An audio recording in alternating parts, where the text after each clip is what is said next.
네가 왜 거기서 나와라고 네. 돼 있네요. 네가 왜 거기서 나와 이런 노래를 제가 또 오늘 가져왔는데요. 네. 네. 그런 노래가 있었습니까? 그런 예. 노래가 네, 있습니다. 네. 어쨌든 예전에 저희 플러스픽에서도 다뤘던 영원한 공매도 금지를 요청한다 이런 청원 기억하십니까? 기억하죠. 공매도 재개를 한다고 하니까 아예 폐지를 해달라 그런 네, 내용이었잖아요. 맞습니다. 그게 지난해 12월 31일에 시작돼서 마감일이 1월 30일이었습니다. 그러니까 얼마 전에 끝났는데 예. 사실 국민청원 다 아실 것처럼 20만 명 넘게 동의하고 참여를 하면 청와대나 또 관련 부처에서 직접 이 문의에 대해서 좀 답변을 해야 됩니다. 그러니까 20만 명이 동의가 넘었거든요. 그래서 청와대가 답변을 했는데 여러 상황을 고려를 할 때 공매도 재개는 꼭 해야 된다 이렇게 답변을 좀 내놨습니다.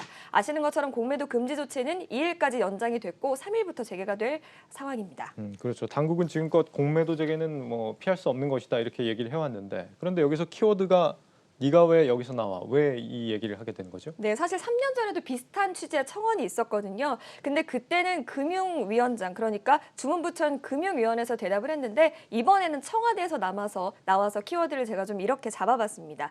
3년 전에 국민청원이 나온 이유는 2018년 삼성증권 유령 주식 사태 때문입니다. 이게 어떤 내용이었냐면 직원 실수로 우리 사주 배당금을 현금이 아니라 주식으로 지급을 했는데 이렇게 잘못 배당받은 주식을 일부 직원들이 시장에 판 사건이었습니다.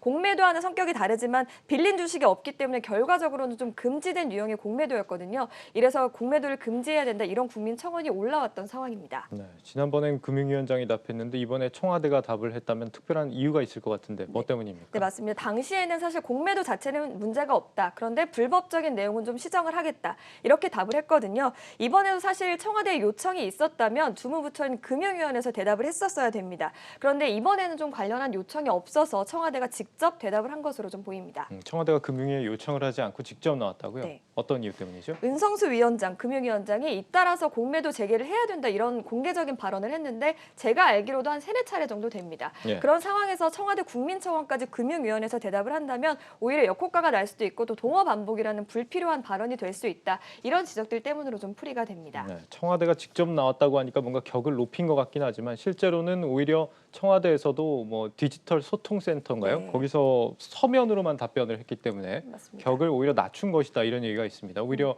뭐 국민들에 대한 성의가 없는 것이 아니냐 이런 비판을 받고 있는 상황인데 네. 공매도에 대한 개인들의 반발 여전한 상황이죠. 맞습니다. 사실 뭐 개인 투자자들이 가장 걱정하는 것은 주가 하락일 겁니다. 뭐 그래서 말씀드렸던 것처럼 청와대 국민청원도 계속해서 제기되고 있고 공매도가 재개되면 그 공매도 세력과 싸우겠다는 운동 세력들도 좀 있습니다. 공매도 재개 시점을 지금은 좀 늦춘 상황이지만 개인들의 반발은 여전한 상황입니다.